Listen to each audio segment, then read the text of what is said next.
Hola a tothom, jo sóc Cèlia i esta d'aquí també sóc jo, però en 2 anys.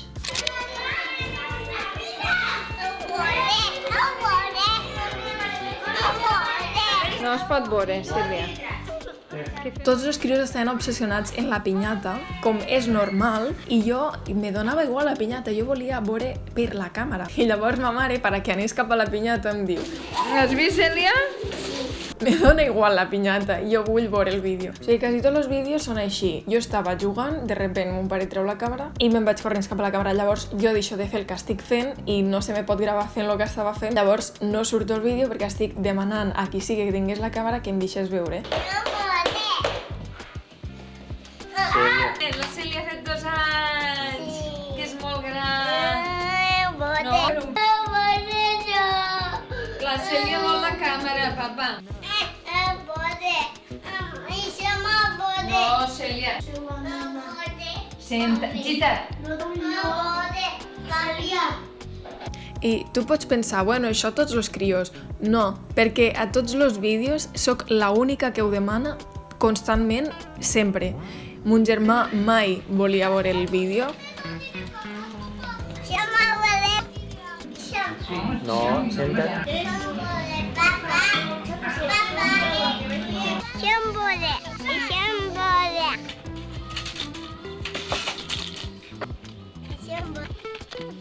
Papa, deixa'm. No, ves. Cèlia! No la crides, no la crides. Va, ves, porta-la a la piscina, que jo gravaré mentre. Agafa-la de la Maike i poseu-la a la piscina. Vine, Cèlia.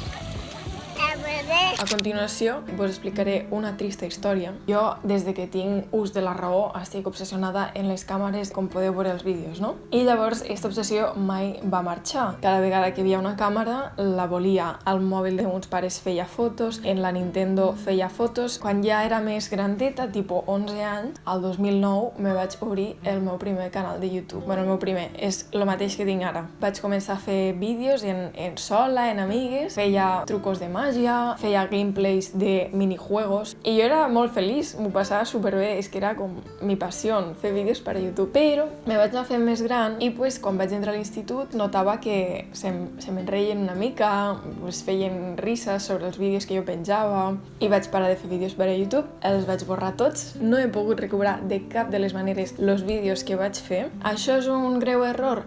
Efectivament, perquè a mi les ganes de fer YouTube no se m'han anat mai, que jo ara estic supercontenta i ara mateix m'és igual si algú se'n riu de mi. O sigui, a mi el que em fa feliç és fer vídeos. I per què a YouTube? És una xarxa social que m'encanta. És com Google, però en vídeo. Tu pots buscar qualsevol cosa que està a YouTube. Per què vos explico tot això? A part de que vull que em conegueu, a mi sempre m'agrada treure com una moraleja de les situacions que em passen. Com que jo vaig deixar de fer YouTube perquè se'n van riure de mi, que en aquell moment ojalà hagués tingut este vídeo de la Cèlia dels 25 anys que li digués: Cèlia, carinyo, deixa estar els que se n'estan rient de tu.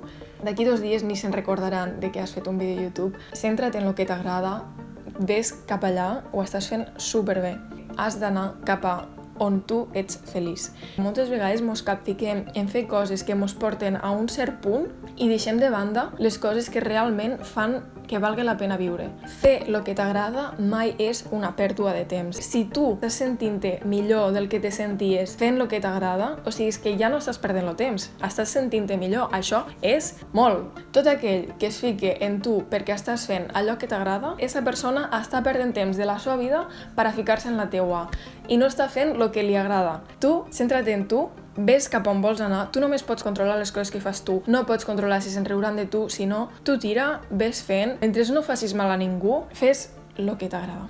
Si ho faig, la meva vida cobra sentit. I per què hem d'estar sempre contents? Per què li hem de trobar un sentit a la vida? Bueno, si no vols, no passa res. Jo trobo que és més guai tindre un sentit vital i estar content en tu mateix i en el que fas. Està demostrat que quan estàs content ets molt més productiu, ets molt més creatiu i està demostrat que guanyes més diners, perquè té el seu sentit, és a dir, quan tu estàs content ets molt més proactiu, tens moltes més ganes de fer coses, una cosa porta l'altra. Llavors s'ha d'estar atent a aquestes coses que ens fan feliç i donar-li este temps i este espai a la nostra vida. Jo des que m'he aplicat això a la meva vida, soc molt més feliç. Li trobo més sentit, o sigui, a tu t'agrada llegir, escriure, mirar les... Vinga, pa'lante. És molt important trobar aquest temps. Sé que no teniu temps, sé de lo que parlo. Fins ara jo he treballat a jornada completa, visc sola, per tant m'he de fer jo tots els quehaceres de la casa i això treu molt de temps, però una mica de temps se pot treure sempre. Vull explicar que al seu moment me vaig enfadar en la meva parella, el meu nòvio, en Gerard, perquè ell jugava molt a la Play. Clar, jo ho veia com que estava perdent el temps. Jo pensava que mentre ell jugava podia aprofitar per fer altres coses. I no, perquè jugar a videojocs per a ell és el seu ikigai, és com el que més li agrada al món. Jo no em puc ficar en la seva vida. Cadascú té els seus gustos i que quan algú es fica en tu, com jo em vaig ficar en la meva parella al seu moment, li has de fer entendre que és la teua passió, és el que t'agrada i per molt que no estigues sent productiu o el que sigui, t'està aportant felicitat, no estàs perdent el temps, estàs sent feliç. I en Gerard jugava a videojocs i ara treballa a una empresa de creació de videojocs, o sigui, en cap moment era una pèrdua de temps. I sap greu quan és algú que estimes, com un familiar, que no t'apoyen en la causa, després ja ho veuran, que igual no és una pèrdua de temps, és que només el fet de que estiguis una mica més feliç, que estiguis una mica més bé, una mica més a gust, estiguis més content, ja val la pena. Llavors, jo aquí estic per a complir el meu somni frustrat de la Cèlia dels 11 anys, que va deixar de fer vídeos a YouTube. I bueno, hasta aquí mi TED Talk. Aniré penjant més vídeos perquè és a mi el que em fa més feliç, tal com vos acabo d'explicar. Me sento que fent això la meva vida té més sentit i estic molt més contenta i més feliç. També he vingut a intentar que vosaltres siguéssiu més feliços i que la vostra vida tingui més sentit. A partir d'estos vídeos intentaré anar-ho fent. Espero que us hagi agradat molt, que us hagi servit. Si vos ha interessat, dieu-me als comentaris, m'encantaria saber què és el que a vosaltres vos fa feliços, a veure si compartim coses, si fem una sinergia entre tots, podem acabar trobant cosetes que compartim o tal. Llavors me faria un favor si vos subscriviu, si me doneu me gusta, si comenteu el vídeo, jo estiré encantada, em llegiré tots els comentaris i els contestaré un per un. I si voleu donar-me idees de vídeos, jo encantada.